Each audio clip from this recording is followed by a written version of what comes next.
gente vai falar um pouquinho hoje sobre o propósito, né? Para que o propósito se cumpra. Algumas coisas acontecem, né? Para que o propósito se cumpra.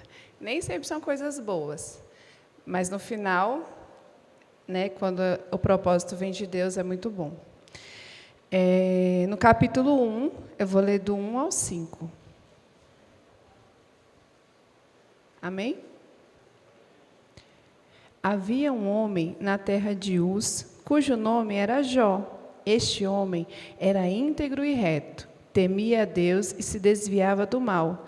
Nasceram-lhe 7 filhos e 3 filhas. Tinha 7.000 ovelhas, 3.000 camelos, 500 juntas de boi e 500 jumentas.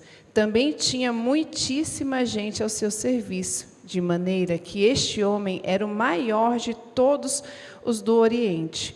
Os filhos dele iam às casas uns dos outros e faziam banquetes, cada um por sua vez, e mandavam convidar as suas 3 irmãs a comerem e beberem com eles. Quando se encerrava um ciclo de banquetes, Jó chamava os seus filhos e os santificava. Levantava-se de madrugada e oferecia holocausto segundo o número de todos eles. Pois Jó pensava assim: talvez os meus filhos tenham pecado e blasfemado contra Deus em seu coração. Jó fazia isso continuamente. Amém? Vamos orar. Senhor, obrigada, Paizinho, por mais essa noite na Tua presença, Deus. Obrigada porque o Senhor nos separou para estarmos aqui, Paizinho. Obrigada, Deus, porque nós conseguimos chegar aqui nessa noite, Deus, para te glorificar, Paizinho, para te cultuar. Nós entregamos essa palavra a Ti, Senhor. Nós entregamos esse momento nas Tuas mãos, Paizinho. Que Teu Espírito Santo de Deus venha falar com cada um de nós. O Senhor tem liberdade neste lugar, Deus. Abre o nosso entendimento, abre o nosso coração, Paizinho, para receber mais de Ti, em nome de Jesus. Amém. Aqui nessa primeira parte, né, a gente vai falar um pouquinho sobre antes do sofrimento de Jó.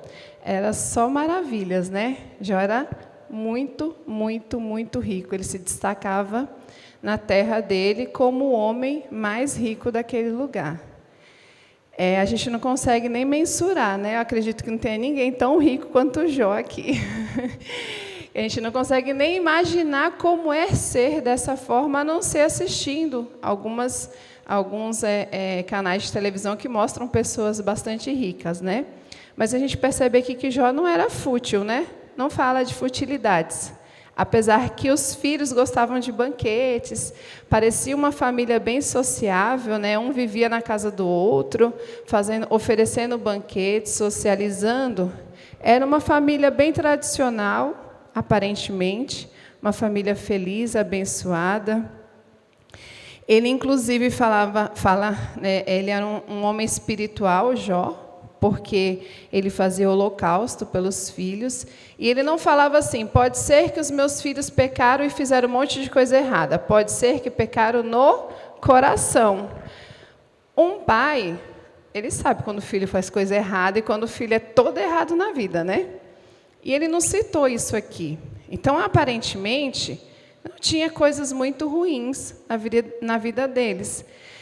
Aí a gente pode pensar assim, porque tinha muito dinheiro, mas às vezes as pessoas têm muito dinheiro e têm muito conflito. E não foi citado aqui que era uma família cheia de conflitos. No entanto, que Satanás, essa vida dele chamou a atenção de Satanás, né? Mas a gente sabe que tudo que Satanás faz é com a permissão de Deus, né? Então Deus tinha um propósito. Vou deixar Satanás dar uma olhadinha e ficar tentado em tocar em Jó. No entanto, que Jó era um homem íntegro, que o próprio Satanás teve que pedir permissão para Deus. Deus teve que permitir que ele fosse tocar em Jó, né? Se Jó fosse um homem todo errado, ele tinha uma porta aberta, né, para que o inimigo entrasse sem pedir permissão. E ele Satanás conversou com Cristo, né, com Deus, e falou: mas está tudo bem porque tem dinheiro, está com a vida toda organizada, né? Então, por isso que ele vem para a igreja, né? Às vezes nem vem, né? Porque está com a vida organizada, nem vem. Mas é por isso que ele é fiel, é por isso que ele é bom, né? É por isso que ele não blasfema, por isso que ele não anda reclamando, murmurando, porque a vida dele está toda organizada. Mas, e então Deus falou, tá bom, vai lá, pode ir lá e tocar em tudo que Jó tem, mas não toca na vida dele. Né? E, às vezes, para algumas pessoas, tocar em tudo que a gente tem é pior do que tocar na nossa vida, né? Principalmente quem é pai e mãe sabe. Tocou nos filhos, dói muito. Né? Quando os filhos fazem coisas erradas e a gente corrige, às vezes eles pensam que é porque estamos fazendo, porque somos mal, né? A gente está fazendo porque a gente é mal, mas a gente sabe que é por amor. Para corrigir, justamente para que a pessoa não venha entrar numa rota errada, então a gente vai punir. E, nesse caso aqui, Jó perdeu todos os filhos de uma vez. Não tem como imaginar isso, gente. Eu acho que ninguém aqui viveu isso, né? De perder nenhum filho e perder todos os filhos de uma vez. E as tragédias foram sequenciadas, né? Perdeu filhos, depois perdeu tudo que ele tinha em dinheiro, e ele foi perdendo. E ele não murmurou, ele não reclamou, né? Ele com certeza sofreu, mas a princípio, Jó, ele se manteve fiel, e ele não murmurou, ele não reclamou, ele apenas suportou a situação, que aos meus olhos, gente, é insuportável. Né? Se saber que você perdeu tudo que você tinha, que você não sabe nem como seguir a sua vida. Eu não sei se vocês já passaram por alguma situação em que você ficou totalmente sem chão. Não existe situação pior para se passar quando você não tem controle sobre ela. Às vezes a gente pensa que escolher, né, o que Deus quer é mais difícil. Mas quando você tem o direito de escolha, você ainda pode ter alguma atitude, né? Você fala assim, não, eu posso escolher. Deus colocou que eu preciso fazer isso, mas eu posso escolher. Então, ainda existe algo nas tuas mãos. Mas quando você passa por uma situação que você não tem controle, que é sobre a vida do outro, por exemplo, a perda de um filho, né? A morte de um filho, uma enfermidade, que a gente ora, a gente clama, e a gente pede, vai em todos os médicos e faz tudo que... Mas nem o dinheiro e nem o ser humano consegue te tirar essa dor. Quando você vê alguém que você ama muito indo embora, não necessariamente na morte, mas numa separação, num divórcio, quem já passou por isso... ou que, mesmo que tenha sido restaurado, sabe a dor que é. Você não conseguir ter controle sobre o outro, e você sabendo que aquilo que o outro está fazendo é destrutivo, não só para você, mas para ele também. Né? São dores que a gente não consegue controlar, e que a gente dorme hoje e pensa assim, ou então a depressão. Né? Eu acredito que, quando eu ouço relatos de uma pessoa com depressão, ela sempre cita que ela acha que no dia seguinte vai ser diferente, que ela vai amanhecer melhor. E algumas vezes amanhece, mas no entardecer ou no dia seguinte ela está no estágio ainda pior do que ela estava antes. Ela tem momentos de alegria, mas ela não tem controle sobre a mente dela e ela não consegue sair daquela rota. E a gente não consegue mudar a situação. Trabalhei com uma moça que ela tem... Esqueci o nome. Deixa eu ver aqui se eu lembro.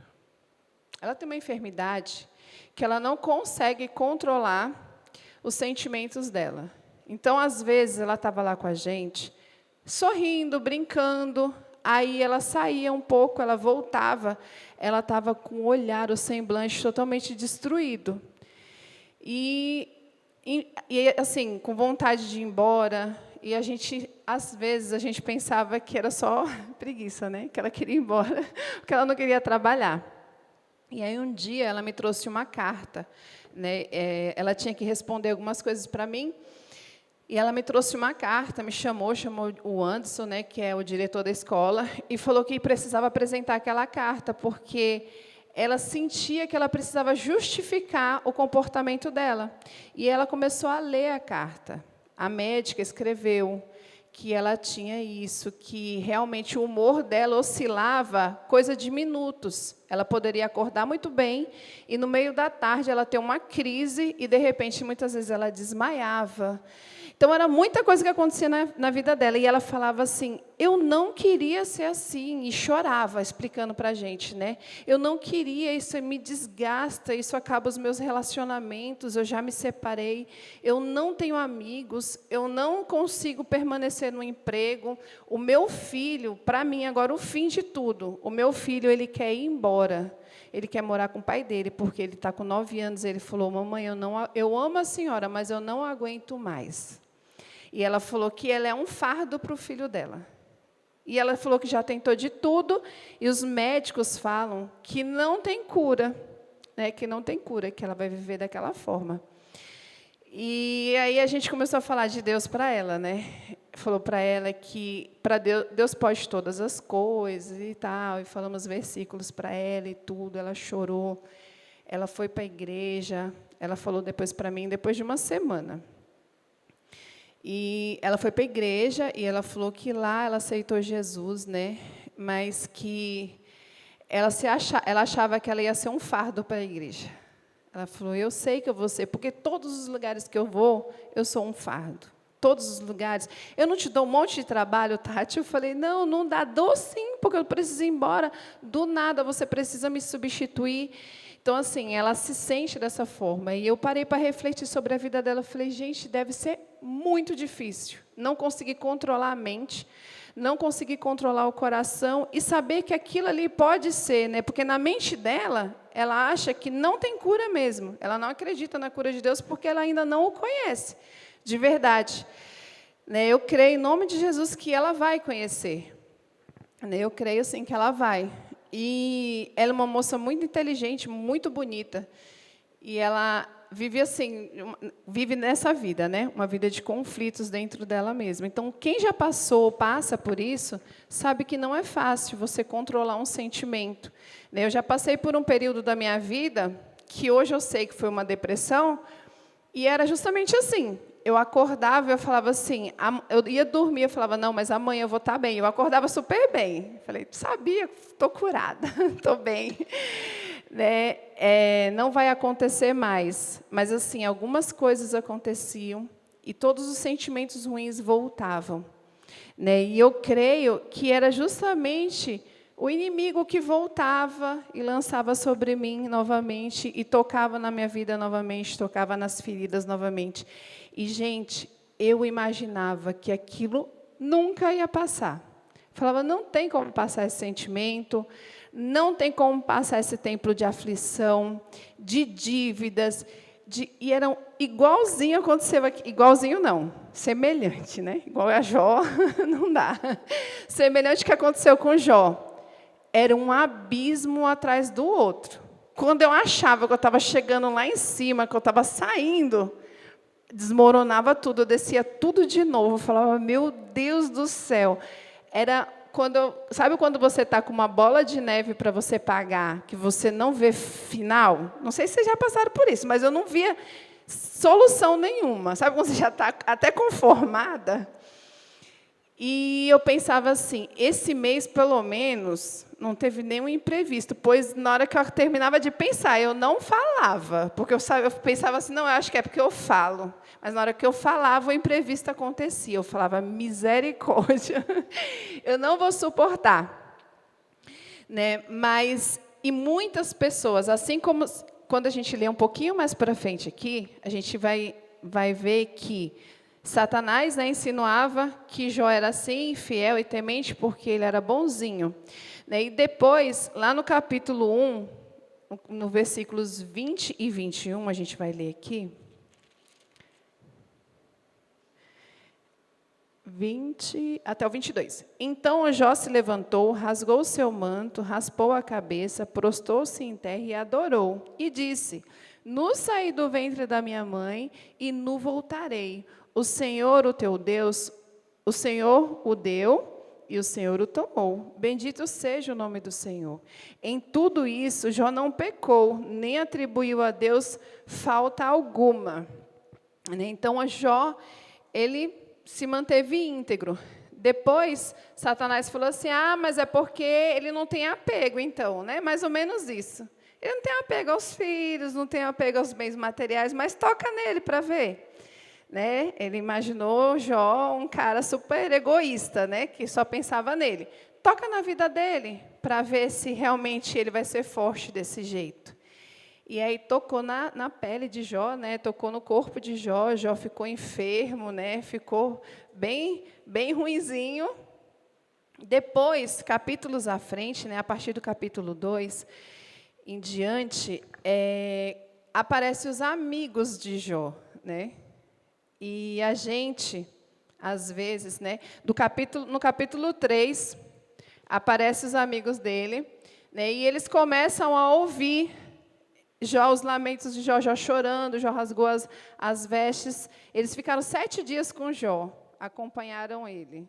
São bons amigos, né, gente? Porque 7 dias, prostrado, aguentando, né? Foi difícil e eles ficaram ali próximo a ele. Mas chegou um momento em que Jó, ele não aguentou mais. Aí, quando eu ouvi a primeira vez falando sobre Jó, era que Jó era o pai da paciência, né? Que Jó era a paciência de Jó, as pessoas falam isso. Só que assim, ele foi paciente, né? Mas os estudiosos dizem que essa tribulação de Jó durou meses, né? É isso, professor? Durou meses. Eu estava lendo sobre isso, aí eu fiquei curiosa para saber quanto tempo durou. E dele durou meses, e foi muito intensa, né? E a gente sabe, quando é algo difícil para você, para os outros, parece que foi muito rápido. É igual gravidez, né? Todo mundo fala, nossa, mas você já vai ganhar, a pessoa já não está aguentando mais nos últimos meses, e a pessoa vira para outra e fala assim, nossa, mas já vai ganhar, né? Hoje a Lucimara falou ali para mim, o cabelo cresceu. Aí eu falei, 2 anos que ele está limpo, sem drogas, sem tóxicos, sem nada, né? Sem química nele. Mas, para mim, durou muito tempo. Ela falou assim, já 2 anos, né? Passa rápido. Mas, para mim, foi muito difícil desde o início, né? O corte do cabelo, enfim. Mas está passando. E, para Jó, ele passou esse período, né, da vida dele. Foi um período de meses, né, que ele sofreu essa profunda tribulação.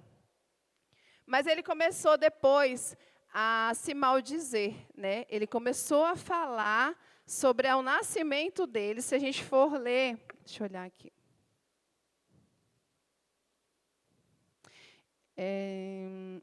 No capítulo 3, do versículos 1 ao 4.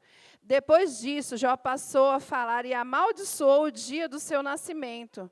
Jó disse, pereça o dia em que nasci, e a noite em que se disse, foi concebido um homem, que aquele dia se transforma em trevas, e Deus, lá de cima, não se importe com ele, nem resplandeça sobre ele a luz, que a treva e a sombra da morte se apoderem desse dia, que uma nuvem habite sobre ele, que tudo o que pode escurecer o dia o espante.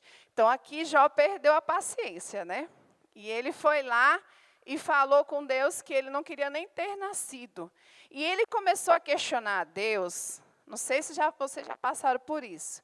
Por que o ímpio prospera e eu fiz tudo certo, Deus, e eu não prospero?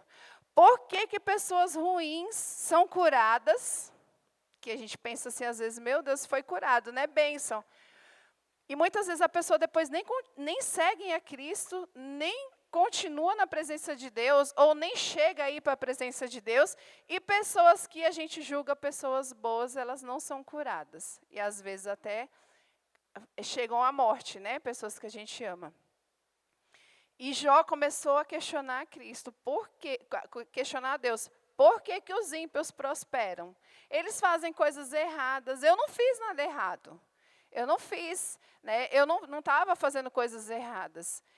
E o Senhor tem sido duro comigo, que ele começou a atribuir a Deus, né, tudo que estava acontecendo com ele. E a gente às vezes faz isso, né? Se a gente não fala, a gente pensa. Ou só eu acredito que mais pessoas, né? Principalmente no início da nossa caminhada, a gente costuma questionar mais, né? Mas quando a gente avança e está mais tempo na presença de Deus, a gente sabe que é porque Deus tem um propósito sobre todo sofrimento, né? Toda tribulação sobre a nossa vida existe um propósito. E muitas pessoas que estão no mundo, elas vivem sem propósito nenhum. Então, Deus fazendo ou não fazendo, elas não vão entender muita coisa mesmo, né? Então as coisas deixam de acontecer, ou ainda não chegou o tempo daquelas pessoas conhecerem de verdade a Cristo. Né? Então Deus está tratando primeiro com a gente. E eu falava assim, Deus, por que eu não te conheci, bem novinha e tal? Depois eu falei, teria sido mais tribulações, né, gente? Então foi bom ter conhecido, na época eu conheci mesmo, porque já foram muitas tribulações. Né, eu passei um período muito grande da minha vida, já passou um curto período, eu não sei o que é pior. Você passar anos por situações difíceis, ou passar um curto período, né, de meses por uma situação extremamente intensa, para te edificar também. Né? Então, existem essas duas formas, mas todo filho de Deus vai passar por tempos difíceis. Se a gente não está passando, a gente vai passar. Todo filho de Deus passa pelo divisor de águas. O irmão recém-convertido ali, ó, fica me olhando. Vai passar por um divisor de águas na sua vida, né? Antes do tempo de tribulação e depois do tempo de tribulação. Vamos passar por tribulações de formas distintas, né? Algumas mais intensas e maiores, né? De mais anos. Outras menos tão intensas, mas um curto período. Né? E algumas não vai ter solução. Algumas tribulações a gente não vai ter solução. Você vai orar, você vai pedir, você vai clamar e não vai acontecer. No caso aqui de Jó mesmo, né? Lá no final fala que Jó teve o mesmo número de filhos, mas é a mesma coisa? Substituir um filho pelo outro, isso não existe. Ah, que eles nasceram mais bonitos. Tá, mas e daí? Então quer dizer que os feios não eram bons filhos? Né? Então, não foram substituídos, né? Tiveram novos filhos. A riqueza duplicou, tudo foi duplicado, mas os filhos retornaram? Eles não retornaram, eles não foram levados para cativeiro, porque Deus poderia ter tratado ele dessa forma. Tivesse levado os filhos dele para cativeiro, sumido com os filhos dele, e ele não soubesse paradeiro dos filhos. Seria um sofrimento muito grande também, mas Deus poderia restituir aqueles filhos para ele depois, os mesmos, né? Mas Deus não quis. Então, tem coisas que vai acontecer na nossa vida que a gente só vai entender anos depois. Algumas coisas que eu pedi muito para Deus para que acontecesse, não aconteceu, e eu fui entender 12 anos depois. Eu fui entender esse ano, quando eu fiz uma viagem.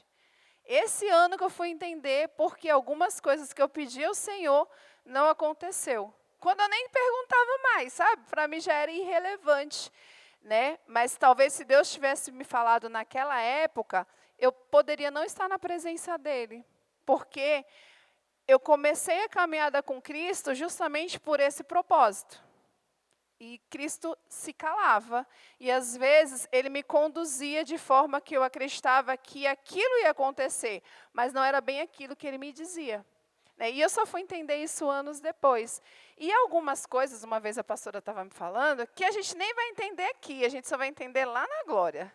Né? E lá a gente vai se interessar, a gente nem vai se interessar mais, eu acho, né? Em saber, a gente vai estar tão bem que a gente não vai se interessar.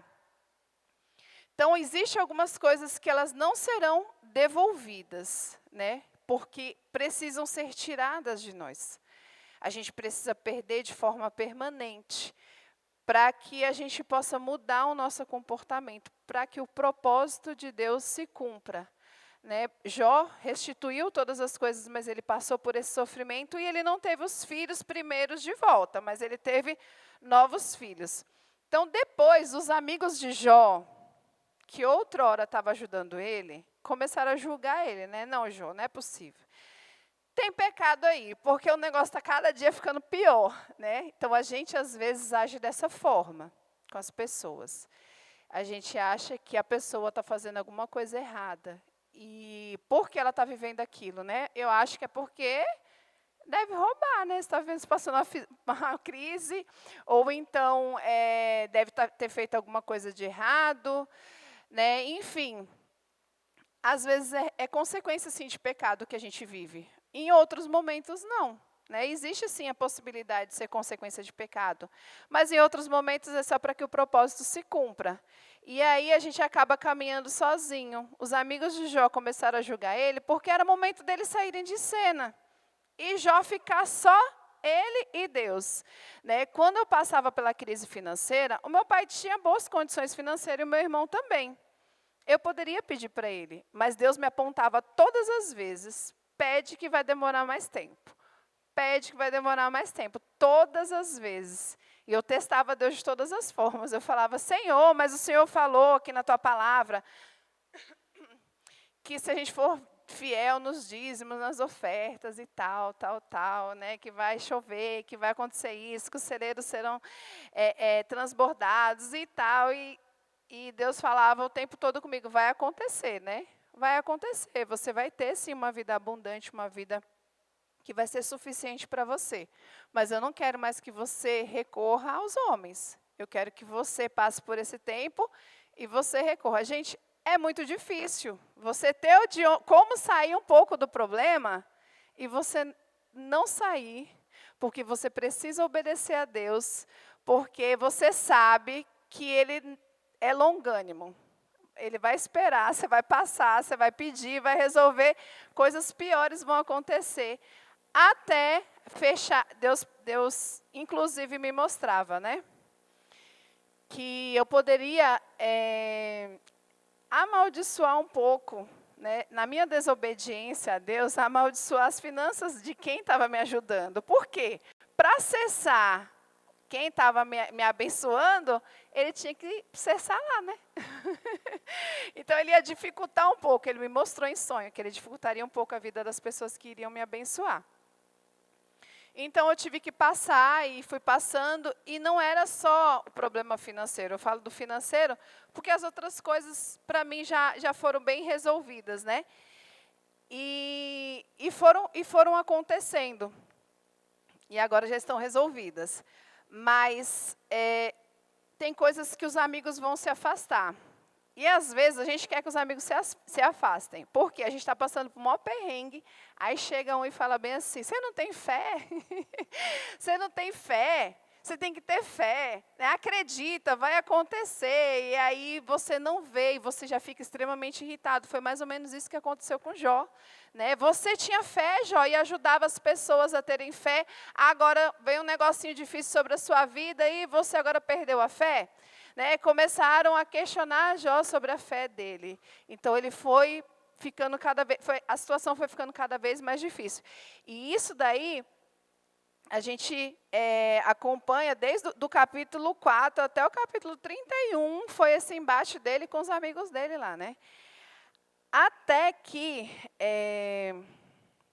Jó, lá no capítulo 30, vamos abrir lá rapidinho, vou ler um versículo, o 20. Que me chamou bastante atenção, não sei se é porque eu fiz essa oração já.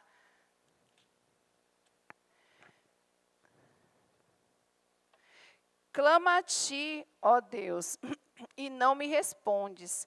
Estou em pé, mas apenas olhas para mim. Muitas vezes a gente tem esse sentimento, né? Que a gente está clamando, e Deus ele não responde. E a gente ora e pede e fala, e Deus ele não responde, e a gente se sente abandonado por Deus. Né? Mas Deus ele fala no capítulo 32, aparece um jovem chamado Eliel, um jovem muito sábio. E ele ainda fala, né? Eu não ia me envolver em respeito às pessoas que estavam aqui, que eram mais velhas, e ele achou que eles iam conseguir ajudar Jó. Mas eu vi que a sabedoria Deus entrega, né? É Deus é que entrega, e Ele me entregou sabedoria. Então, eu vim conversar contigo, Jó. Que negócio é esse que está acontecendo? Sabe quando você já passou ali vários capítulos da sua vida desesperado e Deus envia um cidadão do bem para te abençoar? Uma pessoa de luz na sua vida?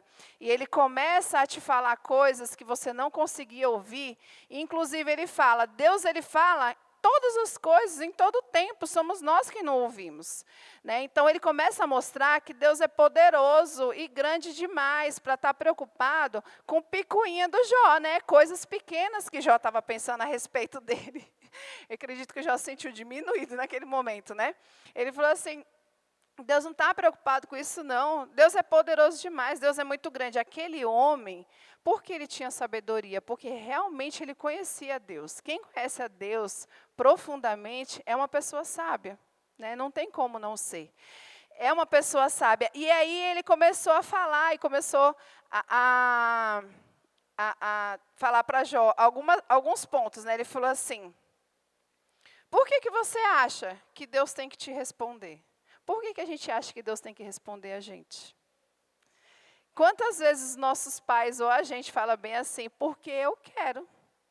Mas por quê, mãe? Porque eu quero. Você vai fazer porque eu quero. Né? Por quê? Porque nós somos autoridade sobre a vida deles. Né? Nós somos maiores e nós conhecemos mais do que eles. Então, da mesma forma é Deus. Por que eu tenho que te responder? Né? Ele falou, por que Deus tem que te responder? E ele ainda fala assim, Jó, se for pecado, confessa logo, tira esse fardo de você, né? Já confessa e larga. Então, ele mostra aqui, né, para a gente, que às vezes a gente fica segurando o anjo fica lá segurando a nossa bênção.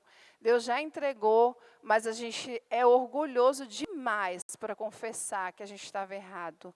Para a pessoa que a gente ofendeu, ou para um líder da gente, né? Alguém que a gente confia, que está acima da gente, ou até mesmo para Deus. Às vezes a gente é tão orgulhoso que a gente retém aquilo ali, segura, e a gente se acha certo ainda, né? A gente acha, não, mas eu estou certo, eu fiz isso por causa disso. Né? E justifica diante de Deus e dos homens. E ele falou aqui, Jó, se você estiver fazendo alguma coisa, pecou, confessa, cara. Vai, né? Só Deus mesmo para te julgar e segue sua vida. E ele falou para Jó, o que a gente entende aqui, que em todas as coisas, Deus tem aquele propósito e Ele só vai entregar, né, a nossa bênção, vai aliviar a nossa dor quando o propósito se cumprir. Quem é que emperra o propósito de se cumprir? É a gente. Gente, quando eu vejo que muita coisa na minha vida poderia ter sido resolvida muito, muito antes, eu fico pensando assim, eu sou teimosa demais. Eu sou muito teimosa, Deus, como é que pode, né? E assim, Deus sempre vai mostrando para mim que é sobre isso que eu preciso orar na minha vida, né? Para tirar o espírito da teimosia. Para tirar a teimosia, né? Para que eu abra os meus olhos. É uma oração que a gente precisa fazer sempre. Deus, o que está emperrando a minha bênção? Sou eu, né? Na maioria das vezes. O que está emperrando? É o meu comportamento? É o meu olhar? É a forma como eu falo? É o que vai acontecer se eu receber a bênção? É porque eu ainda não estou preparada? É porque eu vou destruir novamente? Né? É por que eu preciso? Ou por que eu estou passando por isso ainda? Aí Jó passou por coisas intensas durante um curto período. E eu vejo que, às vezes, a gente se arrasta por muito tempo, ouvindo pessoas. Ele poderia ter parado ali, ficado ouvindo os amigos dele por muito tempo, né, e não ter, de fato, buscado na fonte. E, às vezes, a gente fica dessa forma. A gente se acostuma com a vida difícil. Eu até falei aqui, eu já estava até acostumada, achando que nada ia ser resolvido. E aí eu estava vivendo uma vida, eu não estava afastada de Deus. Eu sempre vim para a igreja, sempre participei, sempre trabalhei, né, no que era proposto. Mas era como se eu estivesse aceitando todas as mazelas que estavam acontecendo e que tinha acontecido, porque eu não estava buscando de verdade na fonte de Deus solução. Né? Eu lia a palavra, mas eu não buscava lá como um tesouro mesmo, né? Senhor, eu quero solução aqui na tua palavra. Eu quero que o Senhor me mostre aqui na tua palavra. Né? Eu passei por uma situação esses dias que foi rápida, mas foi muito ruim, muito ruim. Né? E eu assim, não entendi no início, mas depois eu entendi. Né? Aqui no capítulo 38 e 39, depois a gente pode ler em casa, Deus aparece em cena, lá no final, né? Porque o livro começou lá, vai até o 41, e lá no finalzinho que Deus apareceu em cena. E aí ele começou a falar com Jó. Ele não resolveu a situação de Jó logo de cara.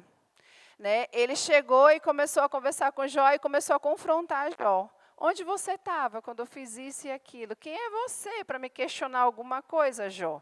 Né? Por acaso foi você que me criou? É você que inventou todas as coisas? E aí Deus começou a colocar Jó no lugar dele. Mas a diferença dos colegas de Jó falando e Deus falando foi porque aquilo não resolveu a situação de Jó. Mas Jó teve paz. Né? Ele fala, sim, Senhor, eu aceito. O Senhor realmente é um Deus soberano, o Senhor está acima de todas as coisas. Né? Ele parou de questionar e ele aceitou. Quando a gente ouve a voz de Deus, em meio à tribulação, traz uma paz que a gente não consegue entender. Né? É fora do normal. A gente estava vindo de viagem, e aí, doida para chegar em casa, o carro quebrou no primeiro dia da viagem. Por uma coisa muito boba. Muito boba, muito boba mesmo.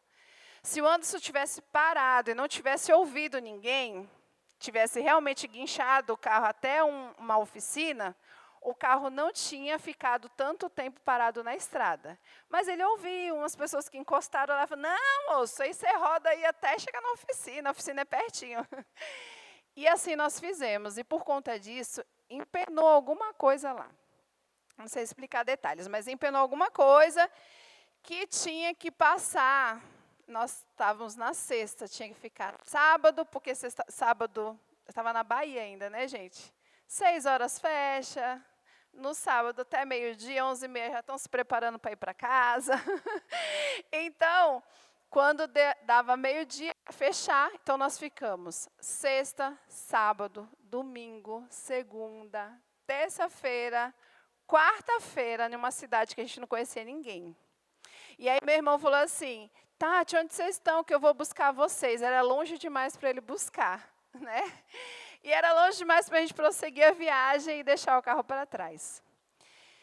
E aí eu fiquei com muita raiva. Muita raiva. Nós fomos para um hotel.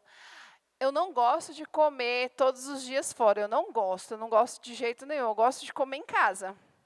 Um dia, 2 ainda vai. Aí o moço ainda já falou assim da oficina, isso aí demora, porque vai para tal lugar, é por ordem de chegada, só tem uma aqui na cidade que faz esse serviço.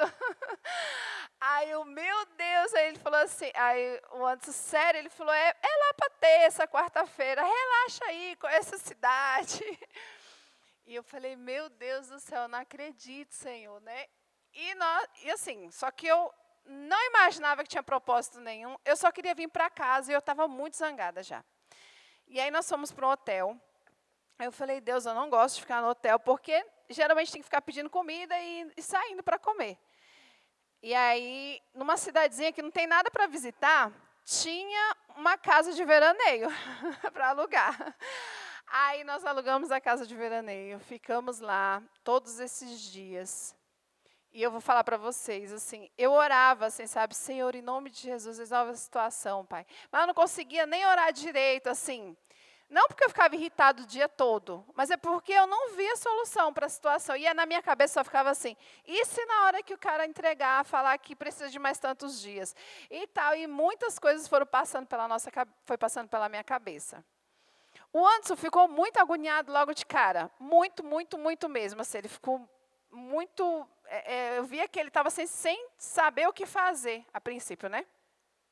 Aí chegou um momento que ele sentou assim na cama do hotel, ele baixou a cabeça, e aí ele olhou para mim e falou assim, não, agora eu estou em paz. Deus falou comigo.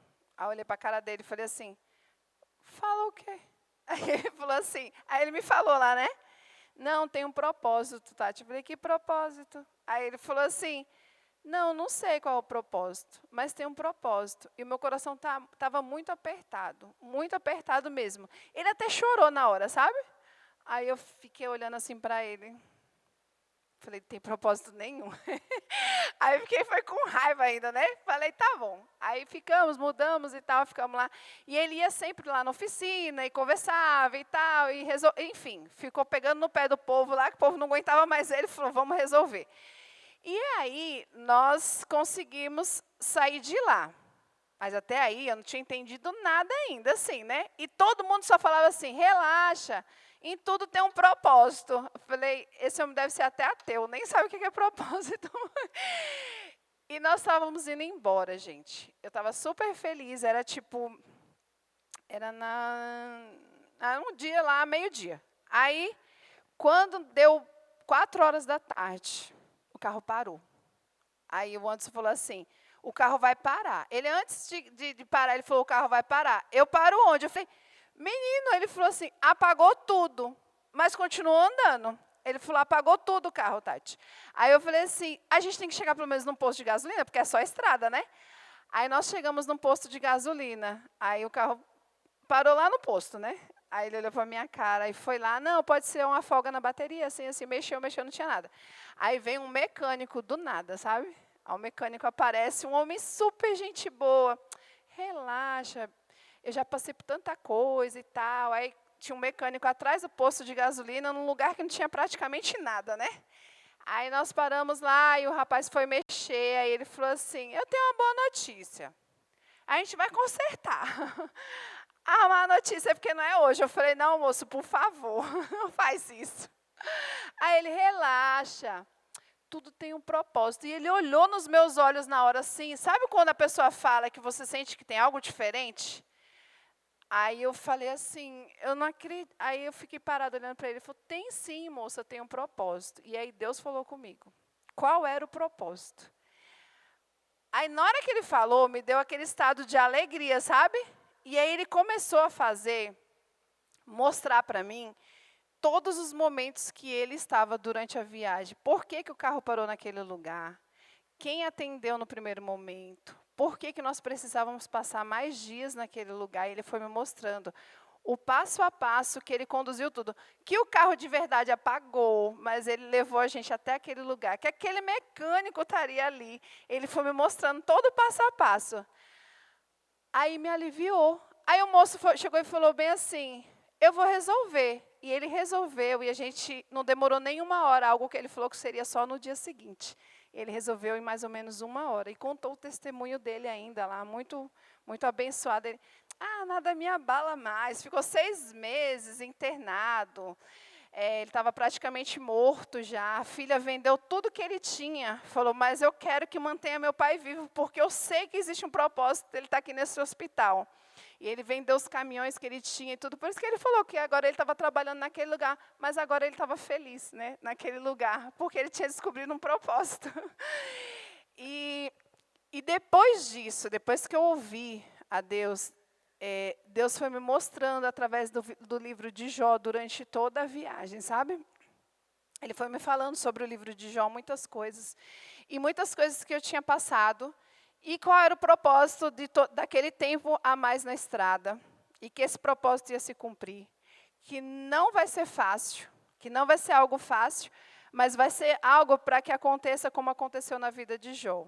O propósito que Deus tinha na vida de Jó está lá no versículo, lá no final, no último capítulo, né? 42. Aí eu vou ler aqui qual era o propósito na vida de Jó. Do 4 ao 6. Disseste, escute, porque eu vou falar. Farei perguntas. Ah, não, peraí, rapidinho, né? Aqui não.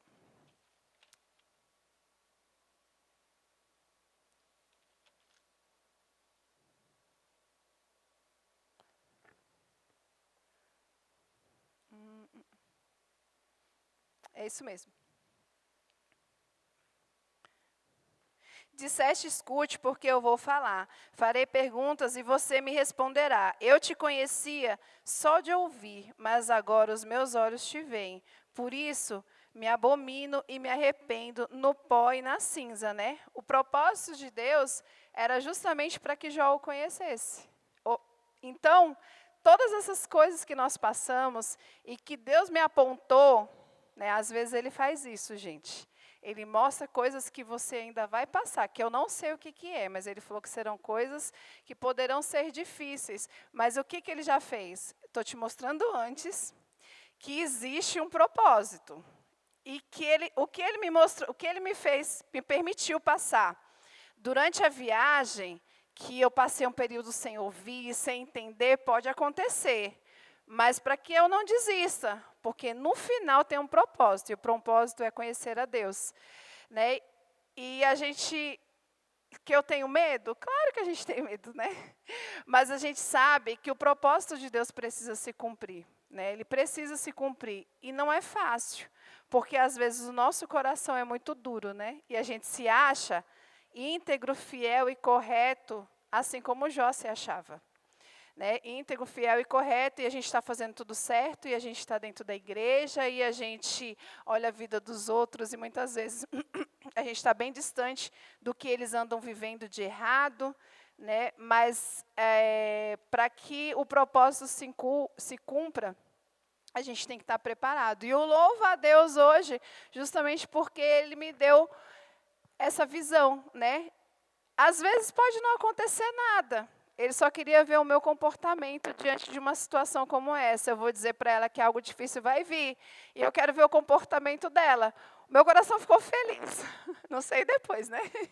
Mas no momento ficou feliz, porque eu sei que todas as vezes que o propósito de Deus se cumpriu na minha vida foi perfeito.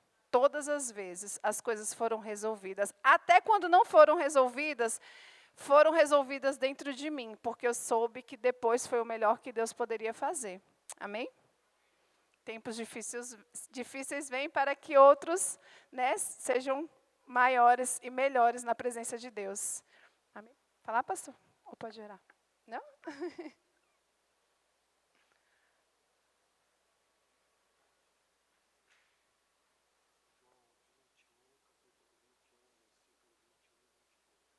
Vou ler um versículo aqui que o pastor pediu. Jó 21. Jó? João.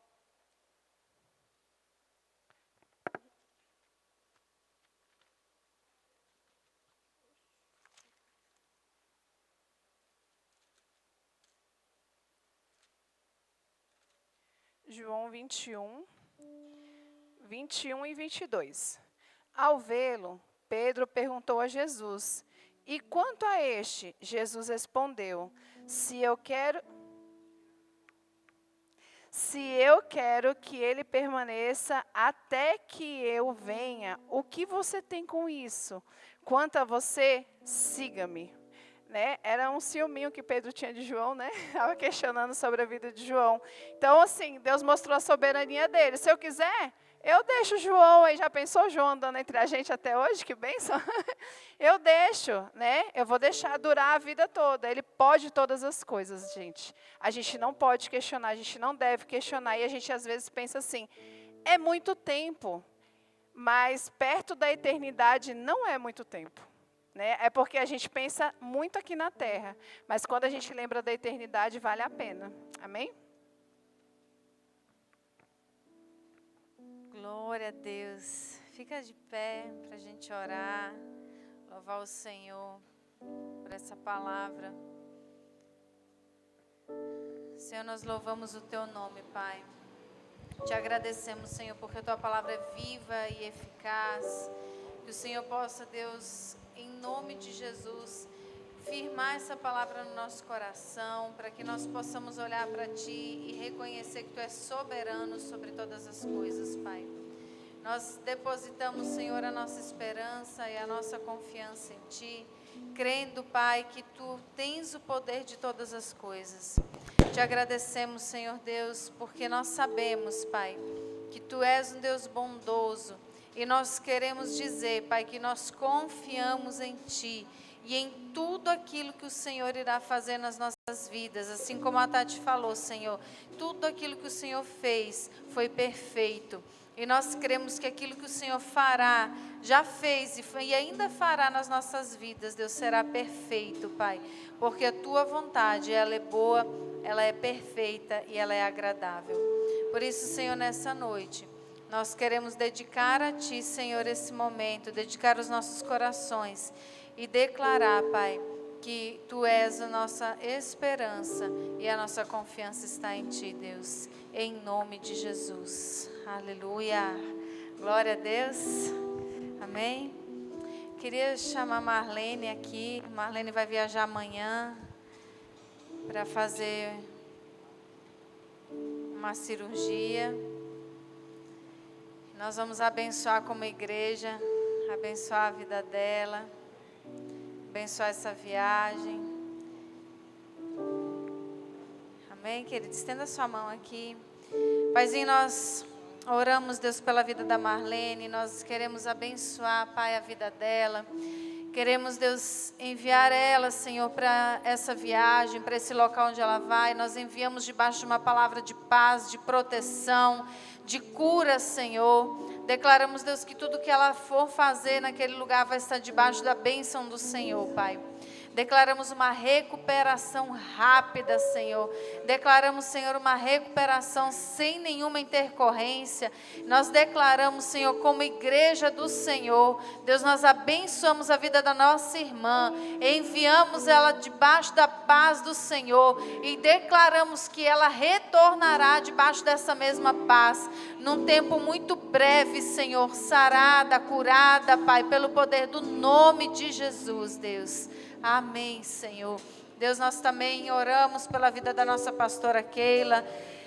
Queremos também abençoar, Senhor, a saúde dela, Senhor. Declaramos o direcionamento do Senhor para essa cirurgia que ela precisa fazer. Declaramos, Deus, em nome de Jesus, o Senhor preparando, Deus, o local, os médicos, os enfermeiros naquele lugar. Declaramos em nome de Jesus que a Tua boa e santa mão está sobre ela, Pai, direcionando, Deus, tudo o que for necessário. Nós também desde já abençoamos a recuperação dela, Senhor. Declaramos, Deus, que vai ser uma recuperação abençoada. Deus, que não haverá nenhum tipo, Deus, de intercorrência, de qualquer coisa, Senhor, que possa vir a acontecer, mas tudo acontecerá na normalidade. Deus, que ela terá uma recuperação rápida, Senhor Deus, em nome de Jesus. Nós declaramos, Pai, o mover do Senhor em tudo que ela precisar fazer, Pai. Abençoamos a vida da nossa pastora e abençoamos a vida do nosso pastor, em nome do Senhor Jesus. Amém. Aleluia, glória a Deus. Deus é bom, queridos. Abraça seu irmão. E sábado pela manhã, 7 horas da manhã, nós temos oração aqui. É importante que você esteja aqui para te fazer um clamor ao Senhor pela sua vida, pela sua família, pela comunidade. Amém?